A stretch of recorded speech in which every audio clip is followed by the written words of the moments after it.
নমস্কার। সমস্ত গুরুজনকে আমার প্রণাম, ছোটদেরকে আমার ভালোবাসা। আজকে আরেকটি ব্লগ ভিডিও নিয়ে এসেছি। আজ আমরা এসেছি ত্রিপুরা রাজ্যের রাজধানী আগরতলা স্থিত উজ্জয়ন্তা প্রাসাদের সম্মুখে রাধাসাগরের পূর্বে পারে স্থিত উমা মহেশ্বরী মন্দির একটি অভিনব সৃজনশীলের উদাহরণ।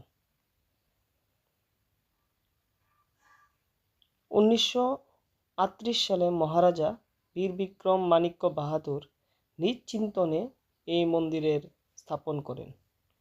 পশ্চিমামুখী মন্দিরের গর্ভগৃহে রয়েছে একটি কষ্টি পাথরের উমা মহেশ্বরীর যুগল মূর্তি।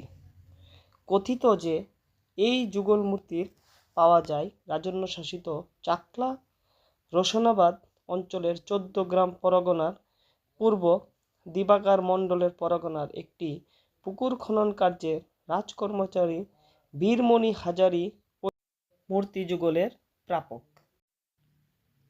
ভারতের রাষ্ট্রীয় জাদুশালার সংগ্রহকারী ও তত্ত্বাবধায়ক পণ্ডিত বিনোদ বিহারী উল্লিখিত মূর্তির পায়ের নিচে উৎকীর্ণ লিপি পাঠোদ্ধার করে যে ব্যাখ্যা দিয়েছেন তা থেকে জানা যায় যে শ্রী তরঙ্গচন্দ্র দেবের 18 বছর রাজ্য শাসনকালে মাঘ মাসের 19 তারিখে রাজা নিজে এই উমা মহেশ্বরীর মূর্তি করিয়েছিলেন কন্নূর নামে একটি শিল্পীকে দিয়ে।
মহারাজা ঈশান মাণিক্যের শাসনকালে এই বিগ্রহ যুগল মূর্তিকে আনা হয় আগরতলা কৃষ্ণনগরে।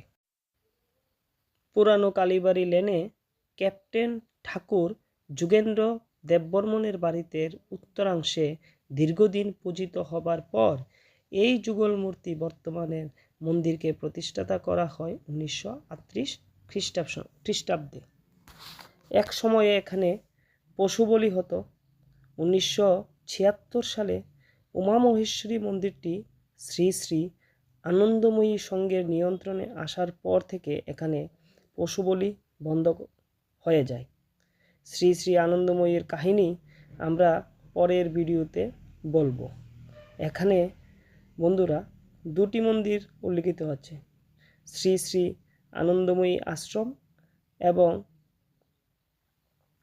উমা মহেশ্বরী কালী মন্দির। তো বন্ধুরা আমরা নেক্সট ভিডিওটি শ্রী শ্রী আনন্দময়ী কাহিনী সম্পর্কে আমরা জানব। সবাই ভালো থাকবেন।